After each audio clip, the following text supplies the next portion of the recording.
যেখানে চাঁদা দাবি করার জন্য আসবে সম্মিলিতভাবে এই খাম্বার সাথে বেঁধে রাখবেন, ছাড়বেন না, ওদেরকে ছাড়বেন না। সাহস নিয়ে এগিয়ে যান। বাংলাদেশ কোনো গুন্ডাদের দেশ নয়, বাংলাদেশ কোনো মাস্তানদের দেশ নয়, বাংলাদেশ কোনো খুনিদের দেশ নয়। এদের সবার দেশ, শান্তিকামী মানুষের দেশ এই বাংলাদেশ। আজকে আওয়ামী লীগ মিথ্যা মামলার জন্য যদি আওয়ামী লীগ দোষী হয়, তা আপনার মতো ভালো লোক রাজনীতির না আসার কারণেই আজকে চোর ডাকাত বদমাশরা এই রাজনীতি দখল করে ফেলেছে।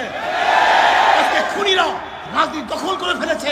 আমরা চাই না খুনিরা রাজনীতি করুক, আমরা চাই মানিক তুল্য, মুক্ত তুল্য, আবু বকর রাদিয়াল্লাহু চরিত্রের মানুষ, ওমরের মতো চরিত্রের মানুষ, হযরত ওসমানের মতো চরিত্রের মানুষ, হযরত আলীর মুর্তজার চরিত্রের মানুষ আজকে রাজনীতি করবে।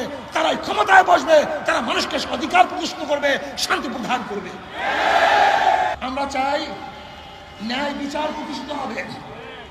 এই কারণেই রক্ত দিয়েছে, এই কারণেই মানুষ পঙ্গু হয়েছে, এই কারণেই ঝাঁপিয়ে পড়েছিলাম বাংলাদেশের মানুষকে মুক্তি দেওয়ার জন্য, মানুষকে ইজ্জত দেওয়ার জন্য, শান্তি দেওয়ার জন্য।